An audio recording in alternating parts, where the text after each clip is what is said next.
Bonjour Philippe, Bonjour. donc nous sommes toujours au salon de Carré-les-Tombes et je vois que ton stand est squatté par des livres sur le Morvan principalement. Ah oui, oui, toujours. Donc tu es Morvandio pur jus ou Morvandio d'adoption? Morvandio par ma mère. C'est déjà bien. De la commune de Saint-André-en-Morvan. Qui avait un salon du livre, je sais pas s'il existe toujours le salon du livre Le Saint-André. salon du livre de Saint-André n'existe plus Ouais. depuis 3 ans. On l'a fait jusqu'en 2019. Et puis après le Puis Covid. après, on a proposé à Carré-les-Tombes parce que les gens de la commune de Saint-André ne le fréquentaient pas tellement, il n'y avait pas tellement de retours. Donc on a décidé de le proposer à des gens de Carré-les-Tombes qui étaient intéressés. Et donc depuis 2019 ou 2020, le salon C'est devenu s'est Carré-les-Tombes. transporté à Carré-les-Tombes. Alors, qu'est-ce qui t'a amené à l'écriture? Alors l'écriture, le partage. C'est avant tout le partage parce que depuis l'âge de 17-18 ans, je me suis intéressé au passé agricole, au passé traditionnel du Morvan. Et puis, au bout d'un moment, en collectant auprès des personnes âgées que je connaissais, je me suis dit, c'est bien joli de collecter, mais il faut aussi partager, partager. Et donc le livre a été une occasion de partager tout ce que j'avais pu collecter, quoi. Voilà, alors le premier livre, il est paru dans le cadre d'une association à l'époque qui s'appelait La Poêlée, qui a été créée en 1976 et qui a duré jusqu'en 1996, pendant une vingtaine d'années.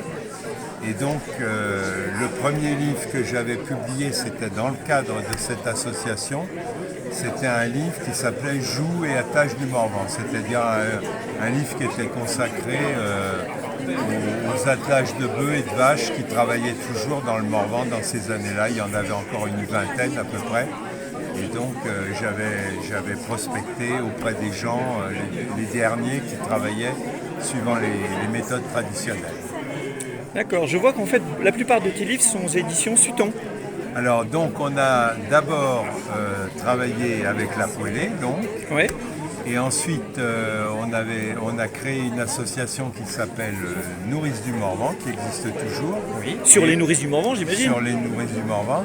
Et donc là on a travaillé, on a publié à l'aide de souscriptions.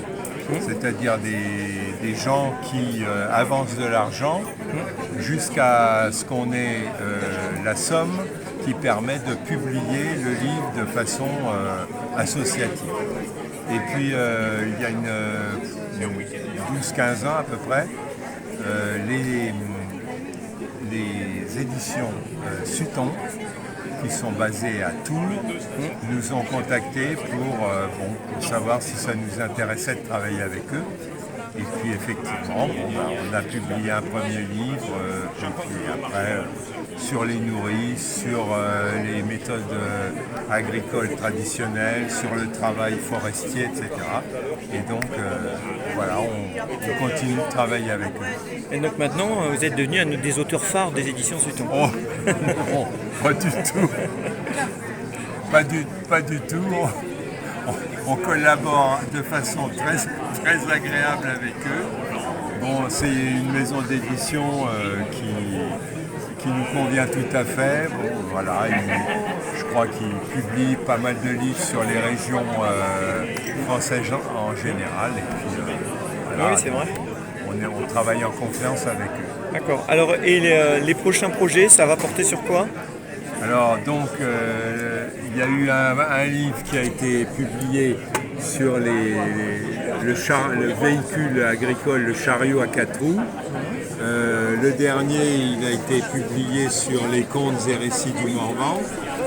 Et puis pour le moment, il n'y a pas de projet avec eux. Même pas une idée, un début? Il y a une idée, oui. Alors, donc moi mais je ne sais pas si ça va être accepté. Depuis une dizaine d'années, je travaille sur l'autosuffisance alimentaire dans les fermes du Morvan, c'est-à-dire la façon dont dans les fermes du Morvan jusque dans les années 65-70, les agriculteurs dans le Morvan vivaient en autarcie jusqu'à l'arrivée des supermarchés, de la consommation sous plastique, etc. Donc je me suis intéressé à l'élevage du porc, le cochon, tout ce qui était légumes, dont les patates, les pommes de terre, les trèfles en morvandio, les laitages, les légumes, la fabrication du pain, les abeilles, etc. Tout ce qui permettait, si vous voulez, le vin, pour certaines régions du Morvan, tout ce qui permettait au Morvan, à une famille d'agriculteurs, de paysans du Morvan, de vivre de façon autonome, de façon autarcique, sans avoir besoin de recours ni d'emballage, les emballages dont on ne sait plus quoi faire, jusque dans les années 65-70. Voilà. Eh ben, on va surveiller, savoir si ce projet se réalise. J'espère. Eh ben, en tout cas, merci Philippe. Voilà. À très bientôt. Eh bien, merci. Allez, au revoir. Au revoir.